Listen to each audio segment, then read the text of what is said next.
Welcome back to another episode of the JC Mosley FC podcast. It's been a while since we've done one of these. So good to be back. Yeah, really good to be back with our podcast.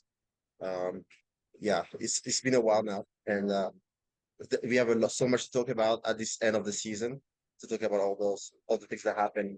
So I'm really excited about this episode. Yeah, there's a lot that's happened over the last few weeks since we last recorded. In across Europe in the Premier League, with our club Chelsea, which we will be diving into in a lot more depth later on in this episode. Um, yeah, it's gonna be good. It's gonna be a good one, I think. We both have a lot to say, so I think it's gonna be a good one. Um, we are gonna start today by we're gonna start with kind of talking about the Premier League and the title race and kind of how that ended. And then we'll kind of talk about some of the other domestic leagues in Europe as well, and um, kind of go from there, I guess. So yeah, let's dive right in.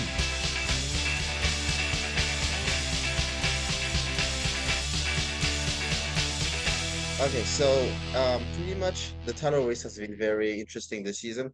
I mean, none of us is surprised that Manchester City won. I don't know about you, but I could have predicted that City was going to win the title Yeah. from the very beginning. I don't know why, but unfortunately, it's the case. But as a Chelsea fan, don't get me wrong with this shirt, but I'm a Chelsea fan. Okay, so as a Chelsea fan, I was really happy that Arsenal didn't win the title. Really, we're not gonna hear the end of it. You know, they already say that they're the best team in London, which technically they are right now. I mean, I guess, but they're just saying they're better than us because they've been better in the past couple of years. So that doesn't really count. Yeah, I think I was thinking about this the other day. I think we would love to be in the position that they're in right now with Champions League football next season, challenging for the title. Um, but at the same time, yeah, I'm glad they didn't win. Yeah, I'm Um, really happy. I mean, Yeah, I think we have to give them a lot of credit. They took it to the final day. I mean, I think we all kind of knew that City was gonna do the job that they needed to do on the final day of the season, and Arsenal almost failed to win. They just about managed to win that game against Everton, but in their defense, it was pretty it was a pretty comfortable win realistically for Manchester City. I know West Ham scored in the first half, and then they had kind of a VAR goal ruled out, which would have made it kind of tight at the end. But realistically, I don't think. I mean, yeah, like you said, we kind of knew this was going to be the way that it ended. Fair play to Arsenal for kind of sticking at it all the way through to the end. Um, but Man City's Man City. That's just kind of what I they've mean, come to I do. mean, yeah, Arsenal can be proud of themselves. You know, they got to the very last day of the season. You know, 2 points. They lost. I think they by 2 points, right? They lost the Premier League by 2 points. It's very close. And then they've been battling all season. You know, they've been there. So I think that they did a good job. I mean, I'm really surprised with Liverpool. I mean, as a neutral, I would have rather have Liverpool win the Premier League, but um, I think that it was very close. Arsenal did everything, but I feel like the game that really like should have gone on their way was the Tottenham game. Tottenham, because all Tottenham had to do was tie the game, get a result against City, but they were not able to do that for some reason. I don't know if you watched the game, but like Son's chance towards the end of the game, that was supposed to be the goal that would like given Arsenal the title because I don't know if you remember he was like one on one against the goalkeeper Yes, and he should have put that away because if he did that, they were gonna go to the final. Not to the final, sorry. They were gonna go. They're pretty much gonna win the league because the next game they won that game, they would have won the league. they would have won the league on goal So it difference. just Yeah, went back to very close details. And again, when you win the Premier League, especially if it's that close, you have to have luck on your side. And I think that the reason why Arsenal didn't win this time was because they just didn't get lucky.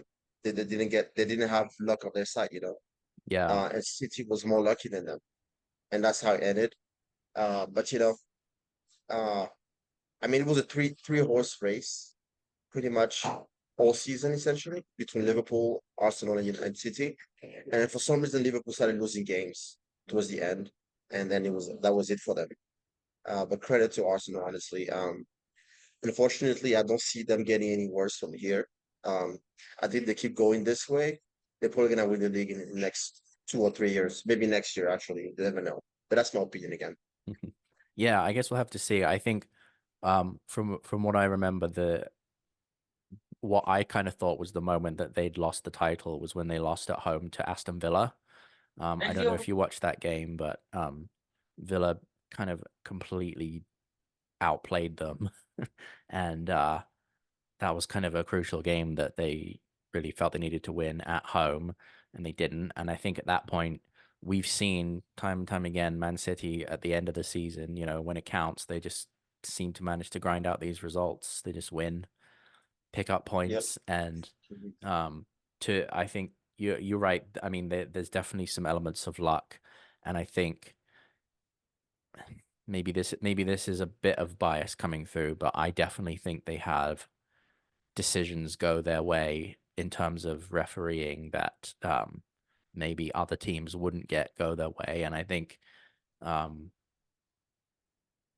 I can't think of a time this season when City had a major VAR or refereeing decision go against them. And this season too, we've had the referees come out and say we think this was the wrong decision, or that penalty shouldn't have been awarded, or that should have been a red card. Like we've had that happen a lot, and I don't remember that happening for anything going against Man City. They just seem to have stuff go in their favor. But again, maybe that's my bias. I don't know. I'm trying to be I mean, neutral, but it's tough yeah, because yeah. I mean, I yeah. have to agree with you here, Elliot, because I feel like City has had a lot of like VAR decisions all the way throughout the season. Some reason I don't know why, but yeah, I just think at the end of the day it's about luck too. I mean, if you win the league by like 10 or 12, 20 points, there's no luck. You're just being better than everybody else. But if it's that close by like 2 or 3 points, even 4 points, I feel like luck has to be on your side. Yeah. With referee decisions, other teams, how they perform against your competitor. Because I mean, it could have gone either way when you think about it. Like the last two games, if Tottenham drew against City, that was over. Arsenal was gonna win the league. Like, and then Son like had a. I mean, you can tell that okay, if Son scored that goal, it was probably gonna be a tie at the end because maybe City was gonna score another goal. But at the end of the day, like it was so late in the game. It was like the 85th minute, I think, Hmm. roughly. And then I feel like that was over because at that point of time, they were gonna just park the bus. A lot of people say that Son missed it on purpose. I mean, I don't think he's a professional. I mean, they were trying to make the Champions League, and they just had to beat City to make the Champions League. They didn't. But I feel like it was very interesting, honestly. Like Liverpool gave it all. Jurgen Klopp, of course, this last season, Hmm. he quit out of nowhere. He left the club. I mean, I just like when like long like teams with long lasting managers switch managers because usually that means that there's gonna be a different form for a little bit. Because I mean like I feel like if TT loses Guardiola, maybe a couple years, I feel like it's gonna dip for a little bit and then Yeah. hopefully not, but it might go back up again. But usually it's like that. So I'm hoping that Liverpool's gonna be like maybe on the back burner and then we can be better than them. But I mean, it was very interesting season. Oh, let's talk about Cole Palmer. Like Yeah. what a season that he's had. I mean, I personally, again, I'm probably a bit biased, but I think he was the best player in the league this season. I know they gave the official Player of the Season award to Phil Foden, and I think he was exceptional this year. Don't get me wrong. But we were 12th, 11th, 12th for majority of the season, and uh, Cole Palmer pretty much single-handedly dragged us up into European qualification. Um, from how disjointed we were. And again, we'll talk about this in more detail in a little bit here. But um, I mean, for a player that had never scored a Premier League goal before this season, Really? I didn't know that. yeah, he'd not scored a Premier League goal for City. So his Wow. his first Premier League goal was for us this season. Um, I mean that's exceptional. It's ridiculous, really, to go on and score 20 22, I think, is goals. what he ended with. 22 goals. Yeah, it was Um, only like a 3 or 4 shy from Holland, yeah, which and is then very impressive. pitching in with I think it was at 10 or 12 assists as well, something like that. Mhm. I mean, to have over 30 goal contributions in 38 games. I mean, it's pretty. Yeah, but think about it. If we didn't have Cole Palmer, I feel like we'd have added 12th again, mid-table again. Think Hmm. about it. Cole Palmer has been exceptional. I think he deserved the PFA player. I don't know why they gave it to Foden. Like Foden didn't like have a better goal contribution than assist. I mean, I understand because his team won the league, but I feel like Cole Palmer had more impact than him. Yeah. Because think about it, you take if you split it in half, like Cole Palmer's contributions, we're a mid-table team. But think about it, all the like the goal against United, the goals against the City, all those points racked up for us to be in the top six. Hmm. Uh, so I feel like Cole Palmer did amazing. I mean, I might be biased thinking that he should have won as a Chelsea fan, but I feel like he deserved to be there. He deserved to be there. And I'm Yeah. really excited for he's so young. He's like 21 or 22. He's very young. So he has like a long time to prove himself. And we have a very long contract with him, I think. So that's really exciting to see what he's gonna do in the next few years. Yeah. Aston Villa qualifying for the Champions League is kind of a very, very good achievement for them. What Emery has done since coming in as their manager has been pretty incredible, really. I mean, they were when Steven Gerrard was managing them, they were flirting with relegation, and now they're playing Champions League football next season. I mean, that's great for them, and I think he's done a great job. Yeah. I mean, I'm really happy for all the Aston Villa fans out there that won. I mean, let's say if I were an Aston Villa fan, that'd be one of the greatest season ever. I honestly think that imagine Champions League. I don't know when the last time they won the Champions League, but that's probably like years, decades. So their being there will be amazing. I mean, they are Champions League winners, unlike some other teams like Hmm. Arsenal and Tottenham. But I feel like they deserve to be there. They've been very consistent. Yeah. They play really well. I mean, I feel like towards the end of the season, the form dipped a little bit, but it doesn't matter. You take overall the whole season, and they've been the fourth best team in England. Hmm. So I feel Yeah, they like deserved they it, deserve to be definitely. there, and it's exciting for them. I'm actually excited to see them how they're gonna perform in the Champions League. With the new Champions League format, maybe that will benefit Villa. Maybe it won't. I don't know. I guess that remains to be seen. Um, Yeah, and I think at a future episode, we should definitely talk more about the new Champions League format and yeah, kind of we what we definitely think need to about talk about that that because in the next episodes. yeah, Because I mean, I really don't like it to be honest. I like the way it is. That's how I grew up with. Um, early 2000s. That's when I mean, obviously, I was old enough to watch a Champions League really and understand things. yeah, And I just like the format. It's gotta be different, but we'll talk about it more, as you say. But yeah, obviously, you want to mention about how the Champions League lost on the fifth spot, the Champions League, yeah. because Well, due to the new format, like you just have to be top five, and then obviously I think it was like the teams competing for your country had to perform the best out of all of Europe. And usually England always the past 5 years they've been the best, and this mhm. year maybe because Chelsea is not there, I don't know. They didn't perform well. Yeah. Well, I mean, Arsenal went out in the quarters, didn't they? Man City in the semis. Um, but then Brighton, West Ham, Liverpool, Aston Villa in the Europa League and the Europa Conference League. It wasn't really a great season for English clubs in Europe, and you know, missed out on that fifth spot. So Europa League for Tottenham. Yep, absolutely. So Tottenham, obviously they finished fifth, and then they were not able to go to Champions League. They're gonna go to Europa League because they didn't beat. They obviously because I think correct me if I'm wrong, Elliot. But I think the countries that got it, I think it was Germany. Germany got it, and then there was a country that was in Italy. I think. I think I Germany think and that the Italy. top five Yeah, are going to Europe this season. Um, but yeah, I think that's what's going on. So yeah, unfortunately, we missed out on it. I mean, the English teams missed out on it. Um, but yeah, yeah. And I hoping that if Chelsea finish fifth next season, hopefully, let's hope we There's a finish higher than that, of course. But if we there's a do finish fifth, chance. could be in the Champions League, which I Yeah. think is the goal at this point for next season to be in the Champions League. Um, I mean, winning the let's say for example, winning the FA Cup and going to Europa League will not really be our standard, because we wanna be back in the Champions League. So I feel like Mhm. at this point we need to be back there. Yeah.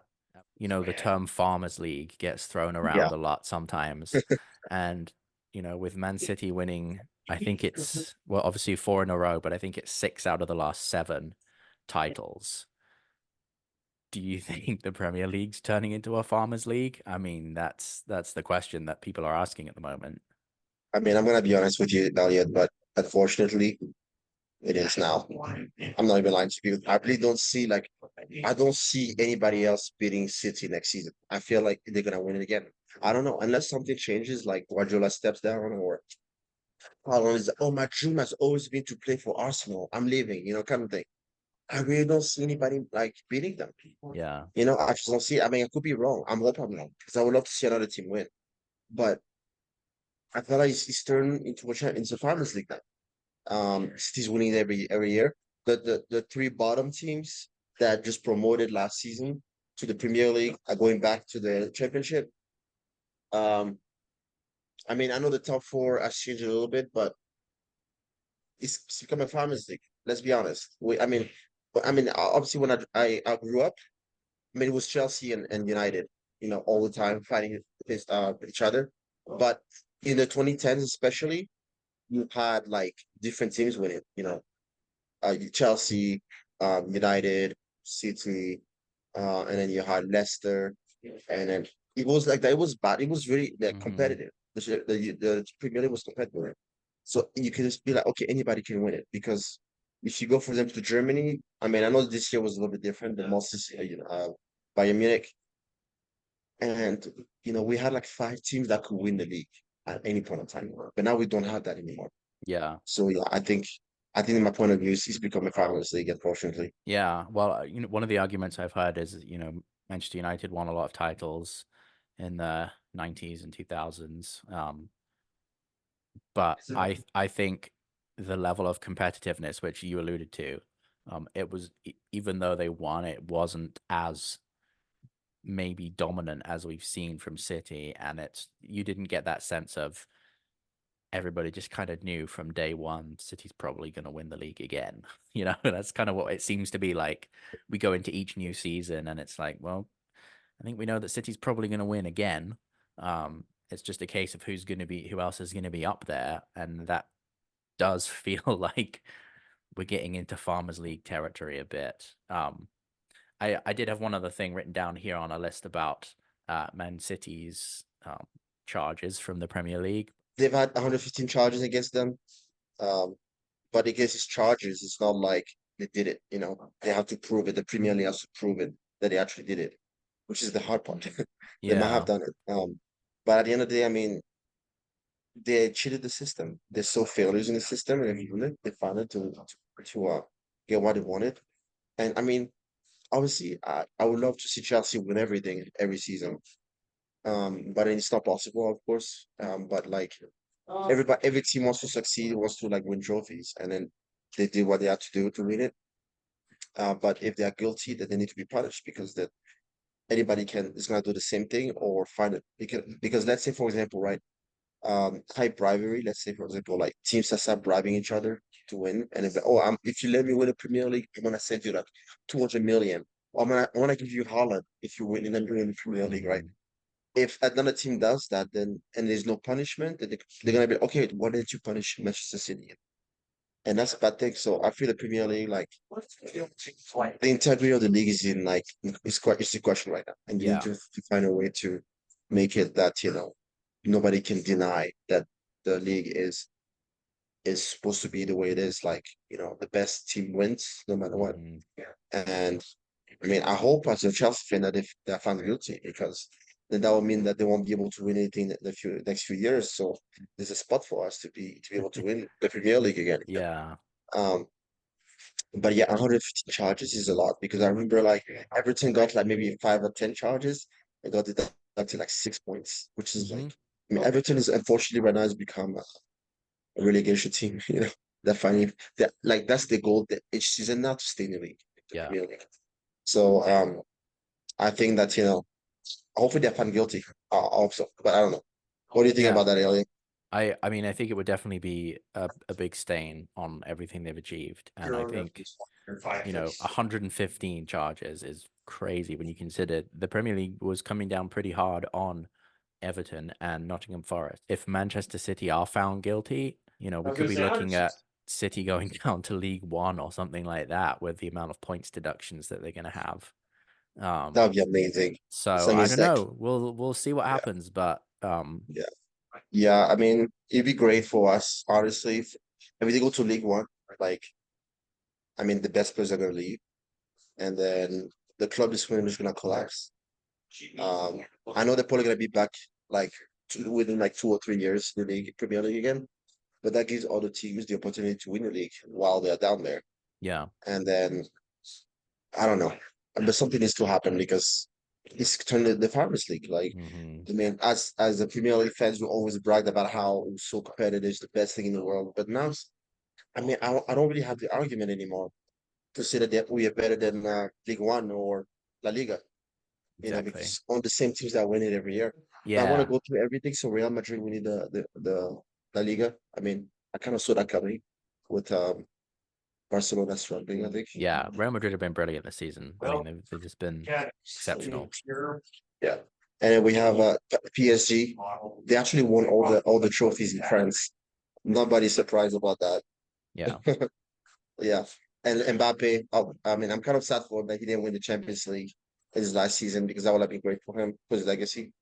And obviously we have Italy, we have Inter Milan that Hmm. pretty much trashed everybody in the Yeah, league. they ended up with quite a comfortable win in the end. Yeah, by a lot of points. They like stomped on everybody. And then we have the Bundesliga, the biggest surprise of the season, to be honest, with Yeah. Xabi Alonso's team. We have to mention that how amazing he's been. Hopefully he's a future Chelsea manager, but he's been amazing this season. They went undefeated, and that was the first trophy, Bundesliga trophy ever. Hmm.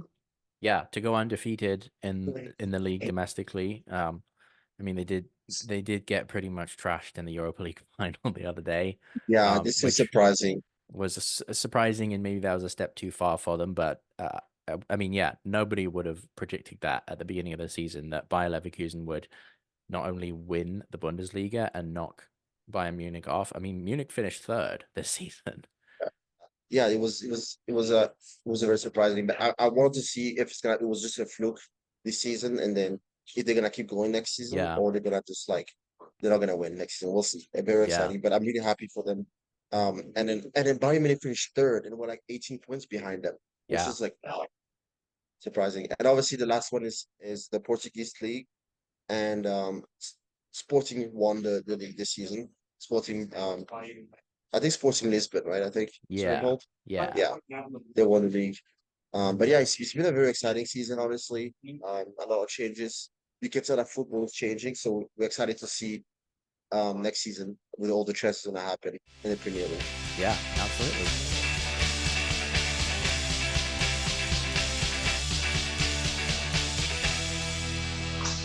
All right, we are back, and we are going to spend the rest of this episode talking about Chelsea Football Club, our team, the team that we love forever and always. Yep. And here with us to discuss Chelsea is our friend Cainan Ming. Cainan, thanks for joining us. Thanks for having me. I really appreciate it. Yeah, of course. Why don't you introduce yourself a little bit? Tell us a bit about yourself and your love of football and kind of what you love about football, I guess. Oh, absolutely. Yeah. I mean, originally, well, like I said, my name is Kanan. Originally, I'm from the island of Bermuda. So, we grew up playing football or soccer. We've been playing it for ever since I could walk, honestly. That's what we grew up on. We watch it every single weekend, or we'll go to the fields, watch the teams play. So, lots of leagues to play. So, always grew up with the sport, and most of my friends were Manchester United fans, so I wanted to be the opposite of them. So I chose Chelsea at the time, and been a Chelsea fan ever since. And that was a from good the good old choice. Mourinho days. That was the best choice you could make in life, man.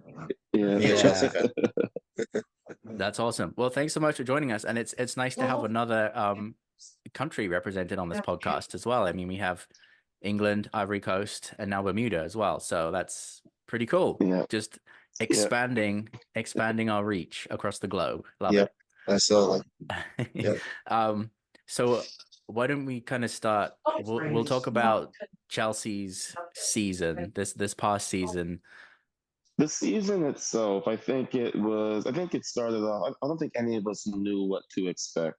The way that last season ended up, obviously we bought in one of the best coaches and one of the best coaches we could get. We bought in a ton of very good young talent. But I think for most fans, we had no idea if all of these players were going to connect, if they were going to be able to play with one another, if the coach was able to handle the pressure of coming into the Chelsea job. So definitely a lot of questions that started the season off. Yeah, I think I was nervous going into the season. I don't know if you guys watched the kind of Premier League summer series preseason tournament that happened in the United States, and that, I mean, for everything that I could see in that, I mean, we won the tournament. I mean, obviously it's Yeah. just a glorified friendly tournament, but we played Yeah. some really good football, and I was really excited about kind of coming into the season and seeing the way that we'd played in preseason. There were a lot of questions, and I felt like maybe the preseason had kind of calmed some of those fears again. But then, we get into the beginning of the Premier League season, and it didn't start well. Yeah, definitely. I watched one of the games. I mean, it wasn't the summer series, but it was one of the friendlies. Dortmund played against Chelsea Chicago. I actually attended that game. And then, I mean, there was a lot of promise. Like I felt like they were playing really well because I remember like the season before, like 2000, yeah, the season before last season, um, they just didn't click. They were not able to play together. So I felt like that was an improvement this season. But yeah, as you were saying, Elliot, obviously we all know that how it happened. And as Cainan was saying that we've got a lot of young talent. I mean, Caicedo is an amazing player, all that. But honestly, my point of view is that I kind of knew that it wasn't gonna work out right away because there were just too many new players. It's like they saw so many players and they brought new players, so it takes time to be able to to know how to play together and like a new coach as well. So yeah. Yeah, I think at least from what I could remember and my feelings about it. I mean, football fans have very short memories, or they tend to. So we tend to just kind of focus on what's most recently happened. But I do kind of remember feeling like, let's give this team some time to kind of gel and figure out playing together, find a style, work with Pochettino. And for the first half of the season, I didn't really feel like I saw much, if any, progress at all. I don't know about you guys, but I know Christian and I had a lot of conversations over text or when we were calling or whatever, and um, I think it's very well known that I was not really a fan of Pochettino coming in. And yeah, Yeah, we want to know what do you think about Poch Wait, and stuff like that. I Kaden. think, honestly, I think if he came in during the Roman Abramovich era, I think the story would have ended differently for him. I actually think Potter was probably the best choice of a coach.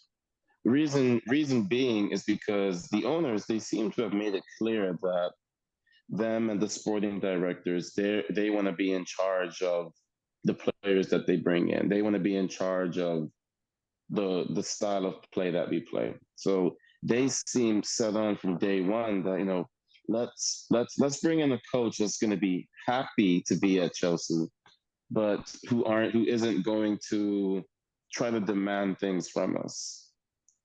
He wanted his players at the club. He wanted he had a lot of disagreements with the sporting directors. So he's a very good coach. I just don't think that him and the directors were seeing eye to eye, and that's always going to be bad for any sports club.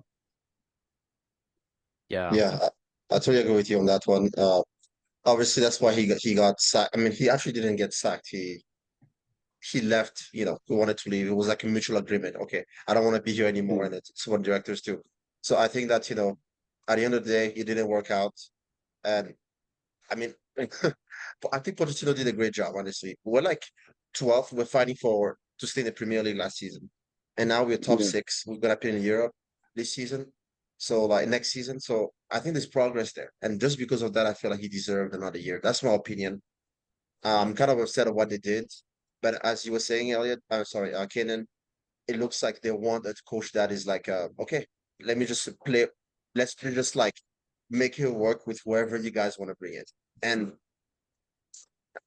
I mean, I know we're gonna talk about the owners in a little bit, but I just don't see how it's gonna work out, to be honest, long term. I mean, I hope it works out because I want the team to succeed.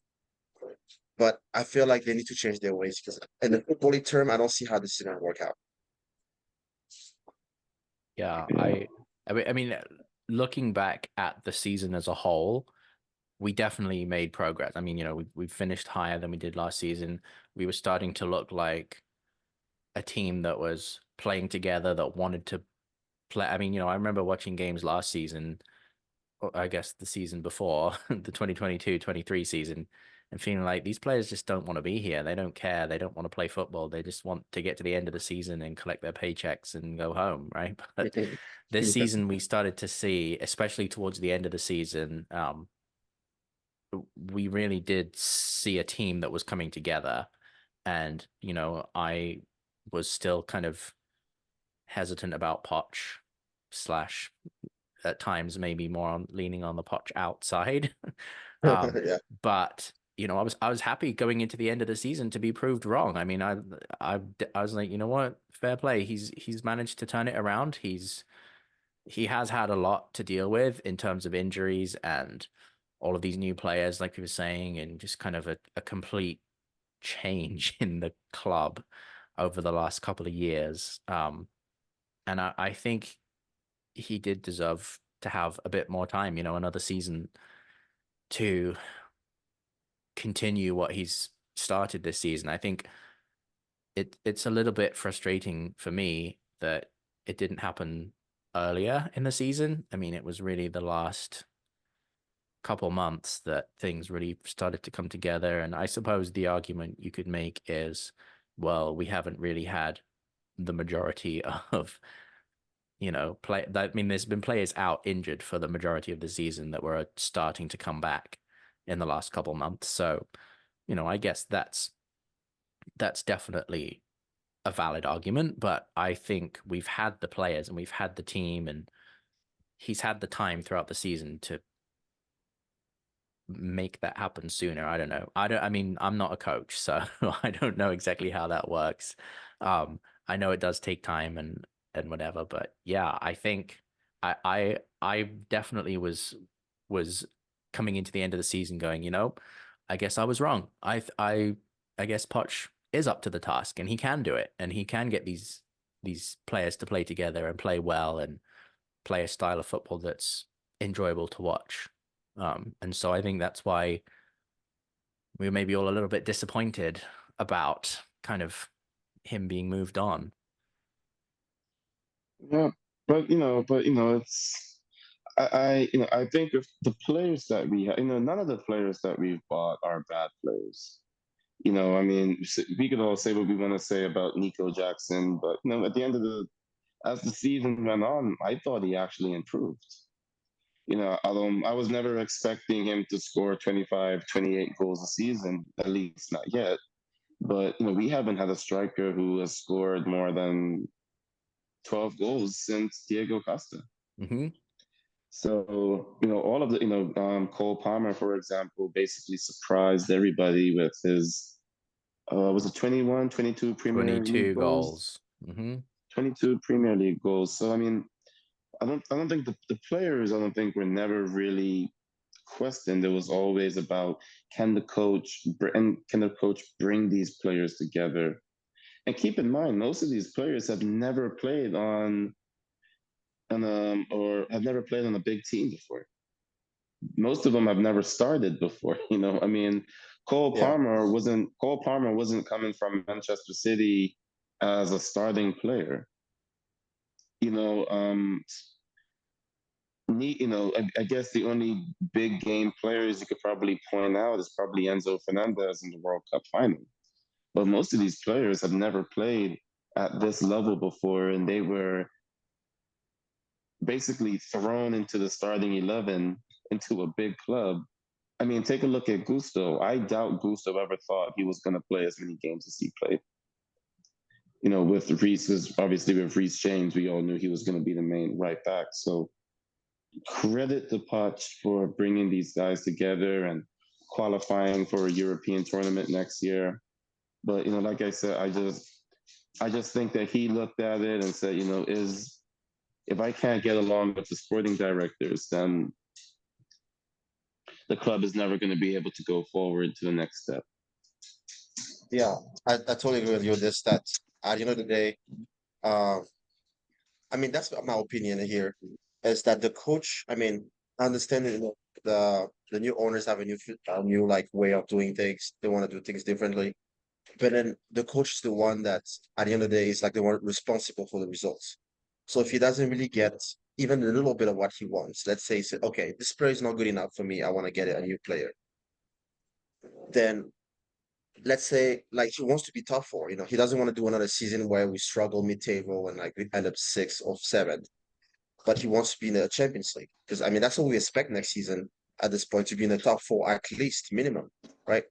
So I mean if they can get along, and that's the thing is that we've changed coaches so many times already, like four times in the past couple of years. Where's the stability? At the end of the day, they wanted to do things differently than Abramovich. It was like, oh, we want a long-term manager that can stay here for like 4 or 5 years and like give him time, all of that. He had 1 year, he a lot of progress.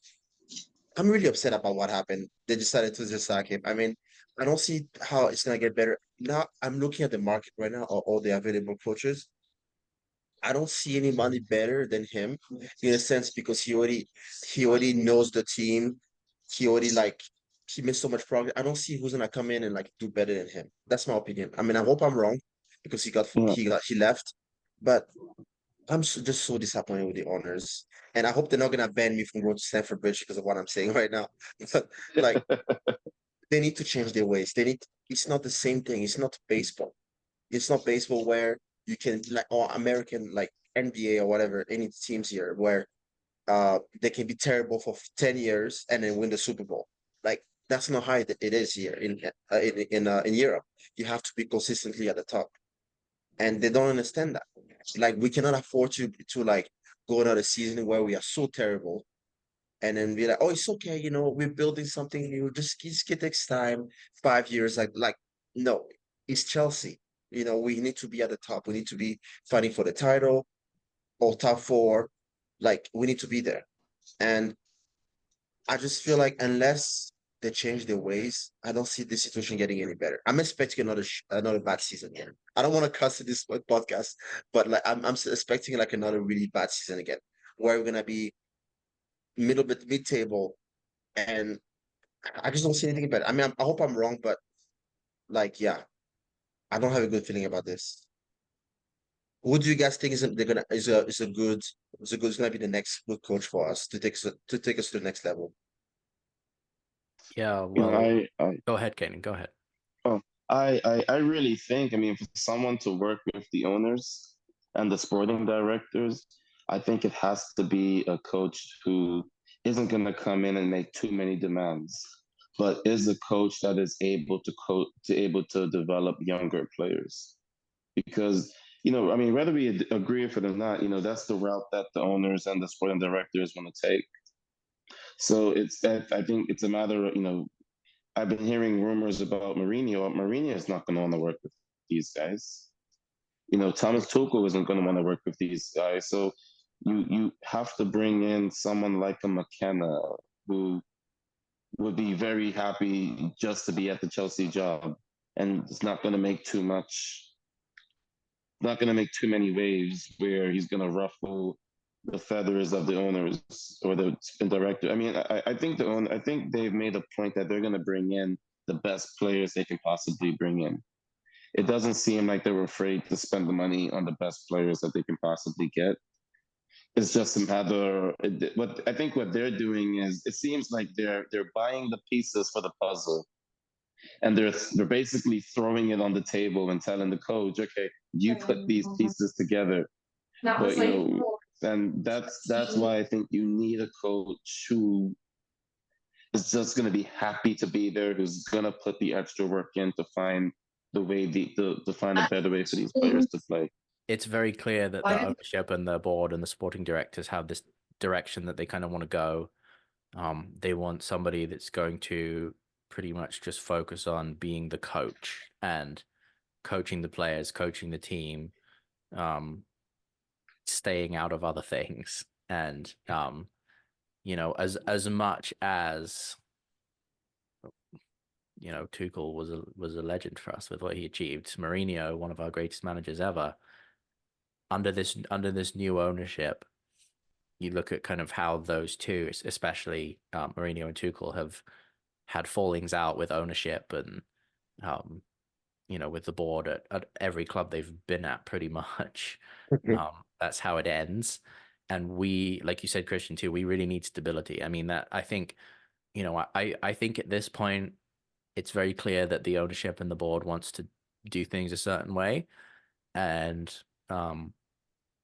the pressure is very much on them to get it right, because it does a little bit feel like we're back at square one. We're going into a new season. We don't know who the manager is going to be. We don't, there's still a lot of uncertainty about what the team's going to look like.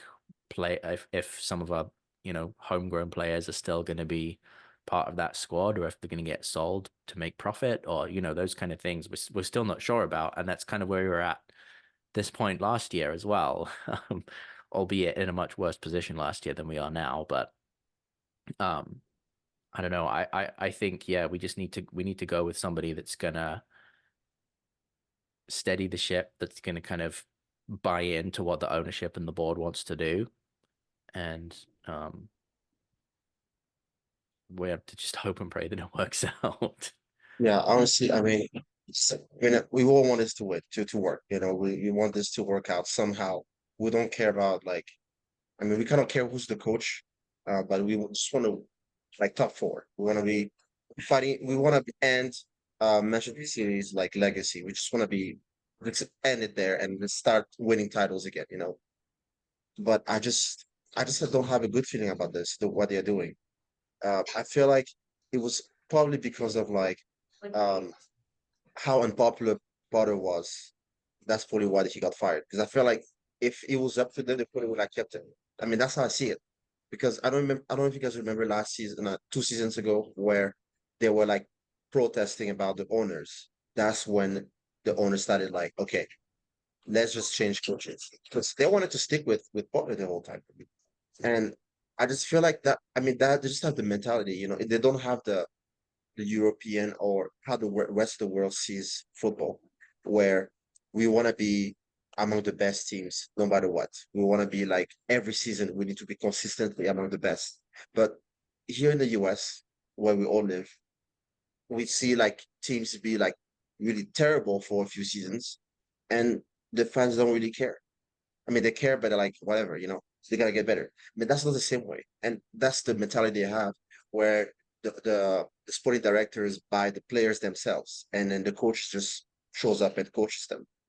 It's just different. It's a different culture, and until the owners and the sporting directors understand that, I don't see like, it doesn't matter who's gonna be. You do think that Guardiola would be okay with that? Like, you bring it to Chelsea, it's like, oh yeah, you guys pick the players. No, Guardiola has always picked his players. From the moment he started coaching at Barcelona, he was like, oh, I don't want Samuel Eto'o, I don't want this, I want this. That's just the way it is. So I just don't see. I mean, I honestly think that I mean, maybe Xavi will be the best option. I mean, among the managers that are available right now, that's my opinion. I think Xavi will be a good option for the coaching because he's young. Maybe they can work things out, but they want a yes, sir. Oh yeah. I want to get let's say I want to um I want Zidane to like come out of retirement. Would you play him as a forward? Like, yes, sir, I'll do it. You know, I feel like that's kind of the guy they want. And I don't see this happening. I mean, I don't know, but we'll see. I think But too. I think the game is also changing, not just on the field, but the game is also changing in the business rooms. I mean, so it's important for us to remember. Todd Bowley doesn't own Chelsea. He's a minority shareholder who he basically took it upon himself at the time to make himself the face of Chelsea. yeah, he's a But chairman. he doesn't own the majority of the club. Um, but going back to the business side of it is, you know, the United States is the most successful market when it comes to sports.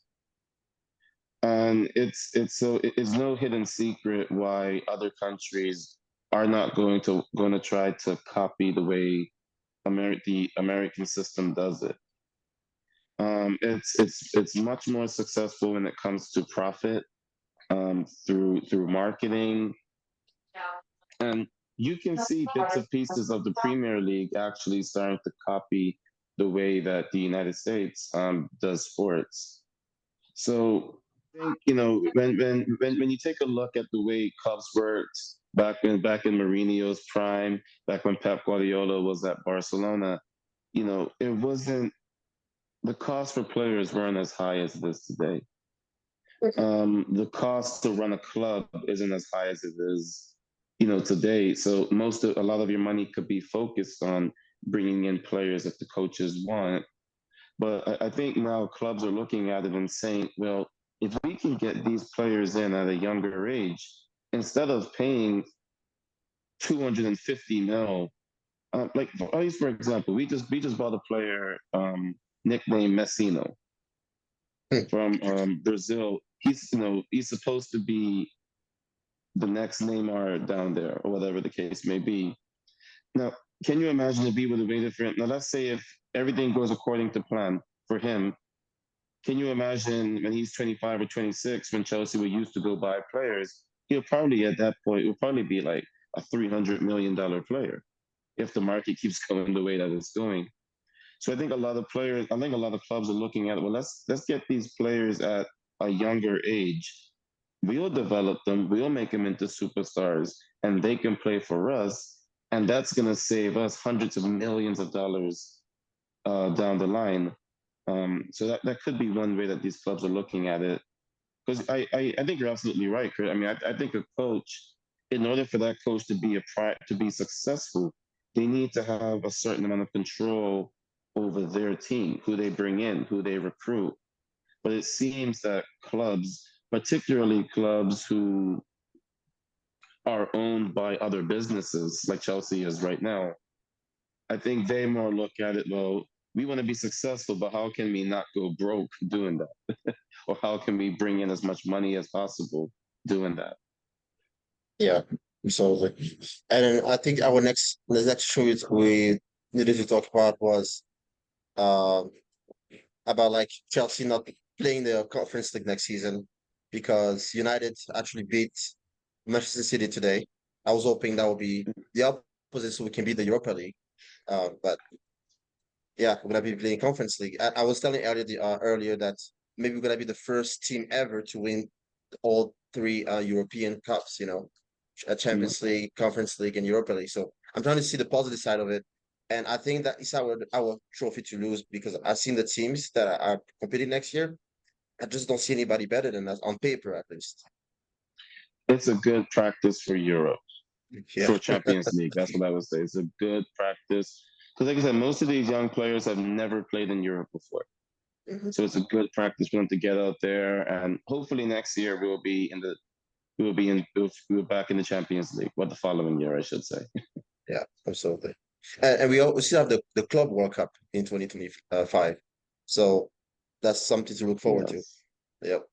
Yeah, Yeah. I know what one of the things that I had heard too was obviously with Pochettino on a 2-year deal, that would have run out before that Club World Cup, and I don't know, maybe there's some thought of if he didn't want to stay beyond his 2 years, we'd be going into that tournament with a new manager. So maybe in the long run, it's better. I don't know. I mean, It these could are the have, things that get thrown out. But yeah, Well, it's finances was a problem too, because if you sign on Butch for another 2 or 3 year deal, then you're sort of you're limiting yourself. You don't want to fire him if he doesn't do a good job next year, because you still yeah. have to pay that money out to him. yeah, So it's yeah, there's a lot of conversations, and I don't know who. I think the problem at Chelsea, the biggest ones, is no one knows who's leading the conversation.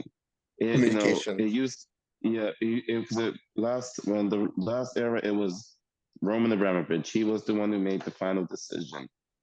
And I think no one knows who's making the final decision for Chelsea. We don't know if it's Todd Bowley. We don't know if it's the other owners. So it's who knows. yeah. It feels like there's just a lot of people involved and not much communication, like you said, Christian. And Yeah, really poor um, communication with the owners from the very beginning, the very first moment they bought the club. Very poor communication. They just have to get better at that for Yeah. sure. yeah. Okay. Do you, I mean, looking ahead to the future, both short term and long term, with everything that we've discussed, do you guys feel hopeful? Do you guys feel scared, nervous? I mean, where are we at? I'm trying to stay positive. I mean, I want the club to succeed. I want us to be back in Champions League and like win trophies again. But at the end of the day, I just don't have a good feeling about this unless the owners change their ways. They're like, okay, this is not America. This is not the United States. This is different. Sure, we want to bring it the same kind of model, but we need to also adapt to the culture and realize that, you know, it's not the same sport. It's not baseball or basketball. It's football. It's different. And until they kind of change their ways, like I don't see things getting better. And I hope I'm wrong. I hope they prove me wrong for sure. I'm excited for next season. I mean, the way the players ended the season, they looked. I mean, Cole Palmer looked amazing. Nico Jackson was scoring goals. Moise Caicedo is getting closer to the player that we looked at from Brighton. Gusto had, I mean, Gusto was my surprise because when Reece James got injured, I was, oh no. And then Gusto did an amazing job. Modric, and he only has to get better.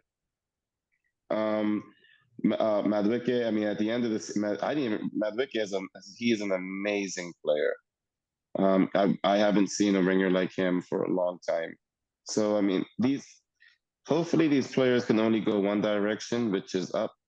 And, if they get better, then all the new manager has to do is try to put the pieces together. Easier said than done, but just seeing these players get better throughout last year and knowing what their potential can be is exciting.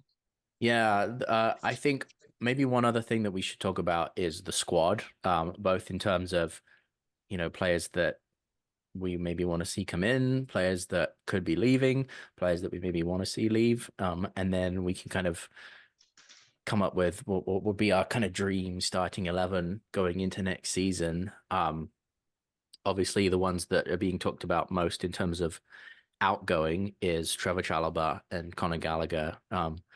Both being homegrown players, they would count as pure profit. And we were talking earlier about the finances, and the Premier League does seem to be cracking down on their profit and sustainability rules. That's something that we have to kind of factor in and think about. But personally, I think we need to keep both of those players. I don't know about you guys, but I I agree. feel like we need to keep them both. There's something about homegrown players where they have that passion and that fight throughout the whole season.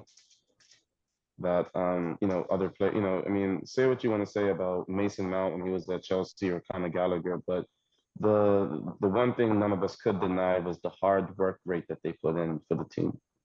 There's something about homegrown players that I think every team needs. Yeah, I totally agree with you on that, on both, on that, guys. I think that we need to keep those players, especially Gallagher. He's been a star in the midfield. Like, I feel better every time I see him on the starting 11 playing, because I know he's gonna give it everything. He's gonna fight for every single ball and do his best. And that's what we really asked from them. And Chalobah has been amazing.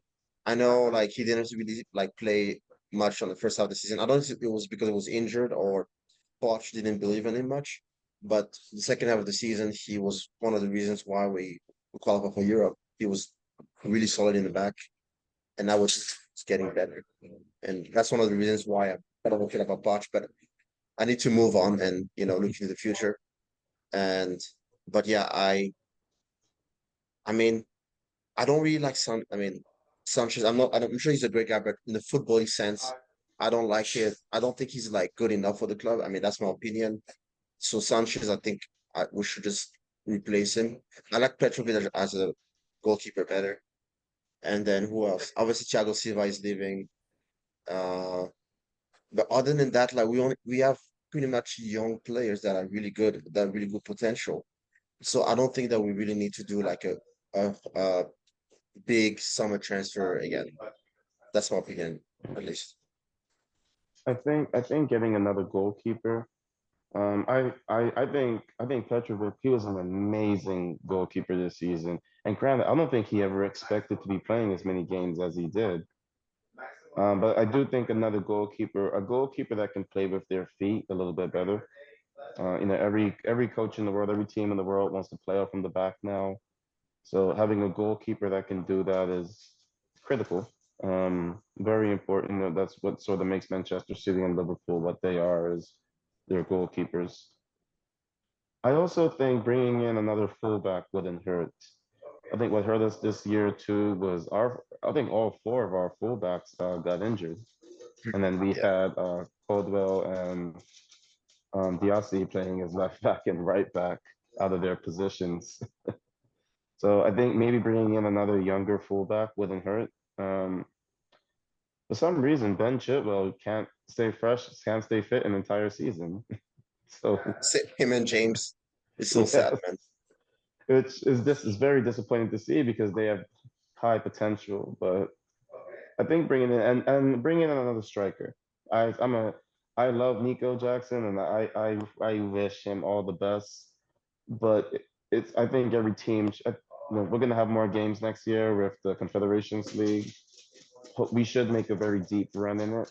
So it would be nice to have another striker to give Nico an opportunity to give Nico a break should need be with, and also Broha is heading out Yeah, this I summer. think as I'm thinking about it, I'm thinking Armando Broja probably one of those players that's going to get moved on. You Um, know, I mean, we got to get rid of Lukaku, right? Like he's still I technically our forgot he was player. our player. I mean, I would Yeah, not like him back. I mean, that's my opinion. I mean, I don't know. He does well in Europe, at least most of the time. So I don't know. on paper it would be great to have Lukaku back. I just don't see him fitting in with this squad. I think one thing I loved about Nico Jackson was his pace. Was he was also a player because everyone in the Premier League pushes up, high press and all that. It was great to have a striker who can get in behind of teams. Granted, more times than not, he was offside, but that's something his game would improve as he gets older and more experienced. Yeah, You I know, mean, he's definitely like yeah, I think we could see throughout the entire season, but especially in the second half of the season, he yeah. gave 100% every time he was out there on the pitch, and his finishing could probably use some work, but his hold up play is great. He's got power and pace, and he can be very direct, and he does score goals. I mean, he's like you said, he's 12, 15 goals, whatever it was this season in the Premier League. We haven't had a striker that's got that many for a long time. So, um, yeah, He but reminds me of a younger Drogba. He really does. And I know many people we other remember Drogba's first season at Chelsea. He only scored 15 or 16 goals. So, Nico's got tons of time to get better, and I really hope he becomes a star player for us. Yeah. Yeah, I think that he needs. I don't think we should sell him. I think we should keep him for a little bit. But he really needs to improve if he wants to be a starter at our club. I agree. We don't have time. We don't have time for like 5 years to get better. Like we don't have time for that. We need to win league titles. But yeah, I think that as Kenan was saying, he had about the same amount of goals that when Drogba started. Drogba wasn't even a starter this first season. I don't know if you guys remember that. He was regularly playing, but his first season he kind of struggled. And after that, the second season, he was just like amazing, like with scoring goals in the final and stuff. So I'm hoping that Nico's gonna be that way eventually. Uh, I mean, he has really good potential, but he needs to get better. But I agree with Kenan that we need another striker for competition, and obviously, like to like just help the team. Let's say if Nico gets injured, then maybe he can play and stuff like that. But yeah, Yeah.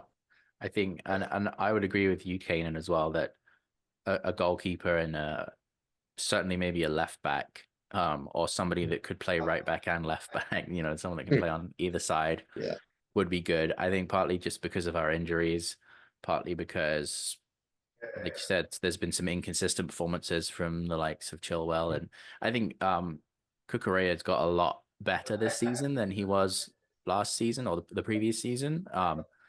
And I think we still need a little bit more depth in that area. I Yes. think one of the things that doesn't reflect too well on Pochettino is Ian Matson going to Dortmund and starring for them at left back, and he'll be playing in a Champions League final next week for them. But he's another one that I think is probably going to get moved on because it was pretty much made clear that they didn't want him there. But maybe with a change of manager, that might change, and who knows? I don't know. If we're kind of thinking about our ideal starting 11 for game one of next season, whoever we're going to be playing against, what are we thinking? What would we like to see? Well, I think it doesn't. I haven't heard any rumors about us getting a new goalkeeper. So I think it sounds like they're going to stick with what we have. Obviously, Petrovic started as the goalkeeper. I think we could all agree with that. Yeah, yeah, I think. definitely. I mean, if somebody becomes available that is more experienced, playing it at the top of Europe's levels, then maybe. But I think from what we've seen from Petrovic, yeah, I have to agree. He's definitely going to be our preferred Absolutely. choice at this point, at least. Mhm. Right back is an interesting one though, because we have two very, very good players. I mean, I'm fine with James getting his spot back, but he needs to stay fit, and then he cannot afford to get silly red cards and like doing stupid stuff. I mean, he's the captain of the club. Um, I'm not saying he doesn't deserve it, but maybe it was too soon for him to get a captaincy. But I feel like, I mean, that's my opinion. I think James just give him a shot and see how he does, and if he doesn't perform as good as Gusto, then just give Gusto. Like, there's no like, oh, like I'm the captain, like. If you don't perform well, I don't care who you are. I don't care if you're Ronaldinho, like you're out, So yeah. Yeah, It is.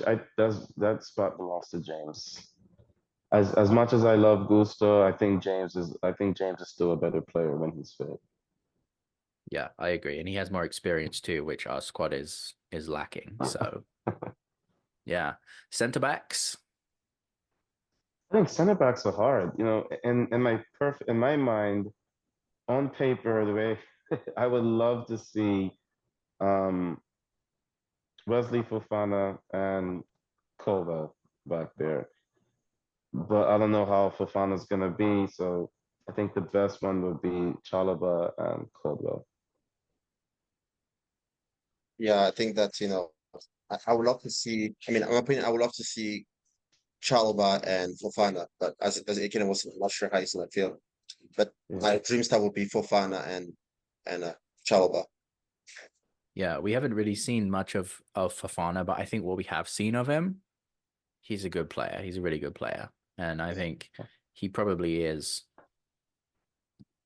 He's one that I'd like to see start if he's fit. That's going to be the trouble, is keeping him fit. But yeah, I mean, I like what I've seen from Colwill as well this past season. You know, he's been very good. He's improved a lot. He for a large part of the season, I mean, he was one of the first names on the team sheet in terms of, you knew he was going to be one of the people that played, partly because he was one of the few that stayed fit for the majority of the season and then ended up getting injured, and we haven't seen him so much in the latter stages of the season. But I don't know. Yeah, I'd love to see Trevor Chalobah as well stay. Um, I think it's going to be Fofana and one of Chalobah or Colwell for me would be the ideal centre back pairing. Yeah. So looking at left back, You know, it's weird because I love Cucurella when he's because remember that there was another Arsenal game the first, at home and he kept Saka quiet. He does a great job against left forwards, especially against the bigger teams. But going forward, Ben Chitwell offers a lot more. So it's, it was the first game of the season, day one. Odds are we're not going to play one of the big six, so Ben Chitwell. yeah. Or if we are able to sign somebody else for that position, that would be one that we could definitely upgrade. I mean, Cucurella has been amazing the past 2 months. I mean, I don't know how you guys feel about him, but speed per putting performances are for the ages. He's been like running everywhere, crosses and blocks, getting back, tracking it forwards, wingers. I think he's been doing good. I mean, honestly, like I would prefer, based on last season, I would prefer Cucurella over Chilwell. And I never thought I would say that a year ago. But Chilwell really needs to get better. I mean, he needs to improve. He needs to stay fit. But every time he's played, he hasn't really convinced me with his defending or his output up front. But I think, I mean, Cucurella has been a better player. But I agree that, if we can find another player, that another left back, I mean, I don't know if you can Carvajal. I mean, I don't think they're gonna go for somebody that are old. Oh, he's not old, but whatever. We'll see. Yeah. I think midfield is maybe a little bit easier to pick, partly because of the amount of Oh yeah, money that we spent on our midfield. and Um, the contracts length too, like 8 years, yeah. 10 years, whatever. So I mean, Moises Caicedo, Enzo Yes. Fernandez, Mhm. and maybe one other. I guess it depends what formation we end up playing, but we could, I guess, if we're Yeah, going off of this season, it's kind of been a 4-3-3 or a 4-2-3-1, something like that. With kind of the yeah. one or two holding midfielders. I mean, Caicedo has to be in there, right? Oh yeah, Oh yes, and I think that's the easiest job for the coach next year. He knows his midfield. It has to be those two. And if Yeah, not, he's gonna get some very strong phone calls from the owners and sporting directors. yeah, oh yeah, absolutely. Caicedo and Enzo Fernandez in midfield. I don't know who's Yeah, gonna be. I mean, and I think Gallagher. Like that's the three that I want to see in the midfield. If you go to a 4-3-3, I yeah, want to see Gallagher. I want to see Enzo and Caicedo in the middle. I mean, yeah. yeah, I If we love that. do a 4-3-3, but if we do Yeah. a 4-2-3-1, Hmm. it's hard. But if Christopher and oh man, And his last Kuku name's so hard. and Yes, Kunku. and who is there? If he's there and it's a 4-2-3-1, how do you say no to a Cole Palmer, Madueke, and a Christopher Nkuku uh, um, line of three beneath Jackson? How do you say no? I think that's where Gallagher is. Like we all want him to stay because of his work rate, and he could play in any of those five positions actually. But it's that you still know that there are players on paper or potentially that probably a little bit better than him. Yeah. Yeah. Well, I think like you said too, Nkunku gets into our best 11. I mean, we haven't seen a lot of him this last season, but what we Yeah, did see of him, you could tell his class and his quality. Palmer, we can't speak highly enough about that guy. Like that, he's been brilliant. He's been so good. Um, yeah, Madueke's really come along as well. I mean, and then you think we've got Sterling, we've got Mudryk, we've got some other players that have had okay seasons, Yeah. that would be in the running there as well. But I agree with you. I think if we have Cole Palmer, Noni Madueke, and Christopher Nkunku all fit, I think we got to find a way to get them in the team. Yeah. I mean, again, like we should have maybe said, okay, on the formation, we should have maybe put more percent of formation, like 4-3-3, 5-4-2, whatever. But we have to agree that, Cole Palmer, you can get rid of him, and Kunku, you have to have him in the starting 11. It just depends. But I mean, I'm hoping things get better next season. But I'm just feel like as long as the owners and the sporting directors don't change their ways, I don't see things getting better, unfortunately. And I hope I'm wrong. I'm more proven wrong, but yeah, Yeah, we'll I see. think we've been in the position where we've had a lot of hope, and it's not turned out the way we wanted to under this ownership. So I think we're all kind of Multiple times. trying to, like, we want to be excited and look forward to the next season, but at the same time tread cautiously, because we don't want next season to end the way the last two seasons have ended. Really, I mean, Yeah. at least in the managerial sense. Not, I mean, this season Not ended knowing who's pretty going to well be in the next. Yeah. footballing sense, but yeah.